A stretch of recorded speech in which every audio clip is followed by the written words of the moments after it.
झारखंड शिक्षा परियोजना परिषद रांची द्वारा प्रदेश के 8 जिलों में बहुभाषी शिक्षा कार्यक्रम प्लास के तहत स्कूली शिक्षकों का प्रशिक्षण शुरू किया जा रहा है। इसी क्रम में साहिबगंज पुलिस लाइन में स्थित जिला शिक्षा विभाग कार्यालय के समीप जिले के सभी बीआरपी और सीआरपी को रांची से आए ट्रेनर नीरज राणा द्वारा प्रशिक्षण दिया गया। यह प्रशिक्षण 3 दिनों तक निर्धारित है। इसके बाद 1 जुलाई से जिले के सैकड़ों विद्यालय में कार्यरत शिक्षकों को प्रशिक्षण दिया जाएगा। प्रशिक्षण प्राप्त कर सभी शिक्षक संथाली भाषी क्षेत्रों में स्थित विद्यालय में पढ़ने वाले बच्चों को घरेलू भाषा के जरिए राज्य की भाषा हिंदी सिखाना है। वहीं प्रशिक्षण दे रहे ट्रेनर नीरज राणा ने बताया कि झारखंड शिक्षा परियोजना परिषद रांची द्वारा प्रदेश के 8 जिलों में बहुभाषी शिक्षा कार्यक्रम प्लास के तहत बीआरपी और सीआरपी को प्रशिक्षण देना है। 8 जिलों में साहिबगंज जिला भी शामिल है। 3 दिवसीय प्रशिक्षण का मुख्य उद्देश्य है कि शिक्षकों को गतिविधि आधारित और बाल केंद्रित शिक्षण तकनीकों से परिचित कराना है, जिससे वे कक्षा में रचनात्मक और प्रभावशाली शिक्षण कर सके। कक्षा 3 तक के स्कूली बच्चों को घरेलू भाषा सीखते हुए राज्य की भाषा सीखे, ताकि आगे की पढ़ाई लिखाई में बच्चों को भाषा के प्रति कोई समस्या न हो। मेरा नाम नीरज राणा है और मैं रांची से आया हूँ।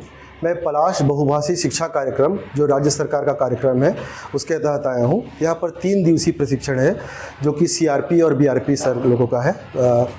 हम जो काम कर रहे हैं बच्चों की घर की भाषा को लेकर कैसे राज्य की भाषा में शिक्षा हो, इसको लेकर काम कर रहे हैं। बहुभाषी शिक्षा का उद्देश्य है कि बच्चे अपनी घर की भाषा सीखते हुए और उसका प्रयोग करते हुए राज्य की भाषा जो कि हिंदी है उसकी ओर अग्रसर हो।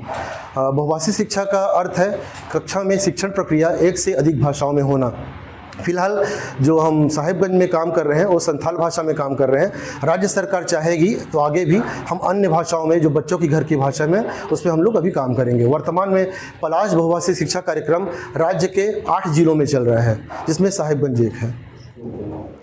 शिक्षक जब उनकी बात को नहीं समझेंगे तो वहाँ पे आदिवासी जो लोग रहते हैं, जो समुदाय के लोग रहते हैं, उनसे शिक्षक वो भाषाओं को समझ सकते हैं। क्योंकि बच्चा जब घर से आता है और जैसे आम का पेड़ है, आम जो फल है उसको बच्चा अपनी भाषा में बोलता है, लेकिन टीचर को वो आम आता है तो बच्चे से संवाद कर सकता है कि जो तुम आम बोल रहे हो क्या वो यही चित्र है जो मैं दिखा रहा हूँ, ये तुम्हारे में क्या काम आता है, क्या तुम इसको खाते हो, हम भी इसको खाते हैं। इस तरीके से कम्युनिकेशन बनेगा उसको।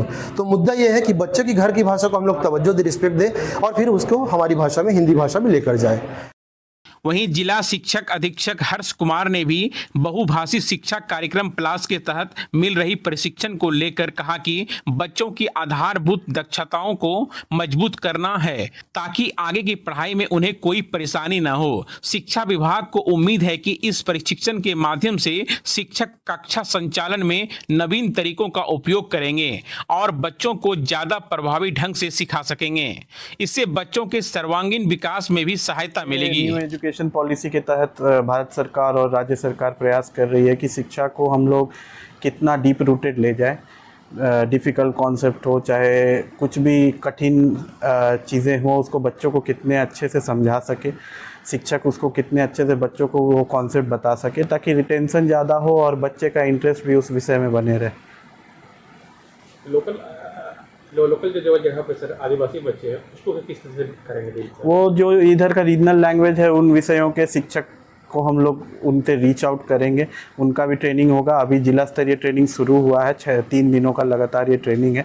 सीआरपीओ की ट्रेनिंग संबंधित जिस क्लस्टर में वो विद्यालय या बच्चे जिस क्षेत्र में है उनके सीआरपीओ की ट्रेनिंग चल रही है और फिर सीआरपी अपने क्लस्टर पे उनको ट्रेनिंग देके उन पे रीच आउट बढ़ाया जाएगा। तवज्जो इस तरीके से देंगे कि आप जब रिस्पेक्ट करेंगे तब वो रिस्पेक्ट करेंगे, बच्चों का सब आगे जाओ। ठीक, तो मेरा बात और ये कहना है कि मेरे से असहमति दर्ज करिए, मेरे को उसमें दिक्कत नहीं।